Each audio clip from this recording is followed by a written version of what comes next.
അവസാന പരീക്ഷയാണ് social science. പരീക്ഷകളെല്ലാം കഴിഞ്ഞ് വരുന്നതോറും എക്സാമിനോട് സീരിയസ് നിങ്ങൾക്ക് കുറഞ്ഞു. അതൊരു യാഥാർത്ഥ്യമല്ല. അവസാന പരീക്ഷ നിങ്ങൾ ചില്ലാക്കാൻ നിൽക്കരുത്. ഇതും കൂടി നിങ്ങൾ സീരിയസ് ആയി കണ്ടേ പറ്റൂ. ഒരു ലാസ്റ്റ് മിനിറ്റ് സ്ട്രാറ്റജിയാണ് ഹിസ്റ്ററിയുമായി ബന്ധപ്പെട്ട്. അതായത് നിങ്ങൾ ഇത്രയും നേരം പഠിച്ചു, പക്ഷേ കുറേ കാര്യം അവിടെ ഇവിടെയൊക്കെ മറന്നു പോയിട്ടുണ്ടെങ്കിൽ the last minute final revision എങ്ങനെയാണ് ചെയ്യേണ്ടത് ചോദിച്ചു കഴിഞ്ഞാൽ ഓരോ ചാപ്റ്റർ നമ്മൾ എന്തിനെ പറ്റിയാണ് ആരെ പറ്റിയാണ് പഠിക്കുന്നത് അത് കറക്റ്റ് അറിഞ്ഞിരിക്കണം. ഇവിടെ 4ാം ചാപ്റ്റർ വെൽത്ത് ആൻഡ് വേൾഡ്, സമ്പത്തിനെ പറ്റി നമ്മൾ 4ാം ചാപ്റ്റർ ഹിസ്റ്ററി 4ാം ചാപ്റ്റർ പഠിക്കുന്നത്.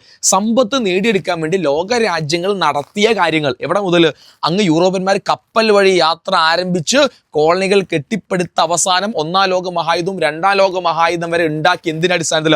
സമ്പത്ത്, പൈസ എങ്ങനെ വാരിക്കൂട്ടാൻ. അപ്പോൾ ആ ഒരു തീം നിങ്ങൾ ഓർമ്മയിൽ വേണം. ആ ഒരു ഫ്ലോ എങ്ങനെയെന്നുള്ളത് നിങ്ങൾ ഓർമ്മയിൽ വേണം. രണ്ടാമത്തെ കാര്യം എന്താ? 5ാമത്തെ ഒരു പബ്ലിക് ഒപ്പീനിയൻ, പൊതുജനാഭിപ്രായം. അതെന്തെങ്കിലും എക്സാമ്പിൾസോ കാര്യങ്ങളൊക്കെ തന്ന ഒരു പൊതുജനാഭിപ്രായം നമുക്ക് എങ്ങനെ രൂപീകരിക്കാം, പൊതുജനാഭിപ്രായം രൂപീകരിക്കുന്ന ഹിൻഡർ ചെയ്യുന്ന കാര്യങ്ങൾ എന്തെല്ലാം, അതിന് ഹെൽപ്പ് ചെയ്യുന്ന ഏജൻസികൾ എന്തെല്ലാം എന്ന കാര്യങ്ങൾ അവിടെ പഠിച്ചു. അതൊരു കാരണം ഒരു കോമൺലി നമുക്ക് വരുന്ന ഒരു പെർസ്പെക്റ്റീവ് ഡെവലപ്പ് ചെയ്യേണ്ട ഒരു ചാപ്റ്ററാണ്. അപ്പോൾ അത് നിങ്ങൾ അങ്ങനെ തന്നെ പഠിച്ചു വെക്കുക.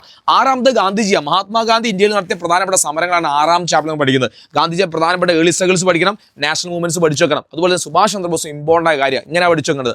അത് ലാസ്റ്റ് 7ാമത്തെ ഇന്ത്യ ആഫ്റ്റർ ഇൻഡിപെൻഡൻസിൽ, ഇന്ത്യ സ്വാതന്ത്ര്യത്തിന് ശേഷം നമ്മുടെ രാജ്യം ഇന്ന് കാണുന്ന രാജ്യമായി മാറ്റാൻ വേണ്ടിയിട്ട് നമ്മൾ ബേസിക്കലി നമ്മൾ ആദ്യം നേരിടുന്ന ചാലഞ്ചുകൾ നമ്മൾ പഠിക്കുന്നുണ്ട്. ആഫ്റ്റർ ദാറ്റ് നമ്മൾ എക്കോണമിയിൽ എന്തെല്ലാം മാറ്റങ്ങൾ കൊണ്ടുവന്നു, സയൻസ് ആൻഡ് ടെക്നോളജിയിൽ എന്തെല്ലാം മാറ്റങ്ങൾ കൊണ്ടുവന്നു, ആറ്റ് ദെൻ കേരള മോഡലും കൂടിയാണ് നമ്മൾ ആ ചാപ്റ്റർ പഠിക്കും. ഈ രീതിയിൽ ഓരോ ചാപ്റ്ററും നമ്മൾ എന്താണ് പഠിക്കുന്നത് എന്നൊരു ഔട്ട്ലൈൻ നിങ്ങൾ അറിഞ്ഞിരിക്കണം, ഇമ്പോർട്ടൻ്റ്. അതുപോലെ തന്നെ ഇന്ന് കറക്റ്റ് നമ്മൾ 7:30 നമ്മൾ 7 മണിൻ്റെ ലൈവിന് ഒരു കറക്റ്റ് 7:45 ആകുമ്പോൾ നമ്മുടെ പ്രഡിക്ഷൻ, നാളെ ഏത് ആണ് ചോദ്യങ്ങൾ കറക്റ്റ് പക്ക പ്രഡിക്ഷൻ നമ്മൾ നടത്തുന്നത്. സോ ഇന്ന് കറക്റ്റ് ലൈവിലേക്ക് എത്തുക, നിങ്ങളുടെ ഫ്രണ്ട്സിന് വീഡിയോ ഷെയർ കൊടുക്കുക, കറക്റ്റ് ഈ രീതിയിൽ നിങ്ങൾ റിവൈസ് ചെയ്യാൻ വേണ്ടി നിങ്ങളുടെ ഫ്രണ്ട്സിനോട് പറഞ്ഞു കൊടുക്കുക. അതുപോലെ നിങ്ങൾ അവസാനം ചാനൽ ഫോളോ ചെയ്യാൻ വേണ്ടി മറക്കരുത്. അപ്പോൾ എല്ലാവർക്കും ഓൾ ദി ബെസ്റ്റ്. നാളത്തോടെ പരീക്ഷ അടിപൊളിയാവട്ടെ. സോഷ്യൽ സയൻസിൽ എല്ലാവർക്കും A+ കിട്ടണം ഞാൻ എന്ത് ചെയ്യുന്നത് പ്രാർത്ഥിക്കുകയാണ്. സോ A+ വേണ്ട കമന്റ് ബോക്സിൽ A+ ഒന്ന് കമന്റ് കൂടി ചെയ്യുക.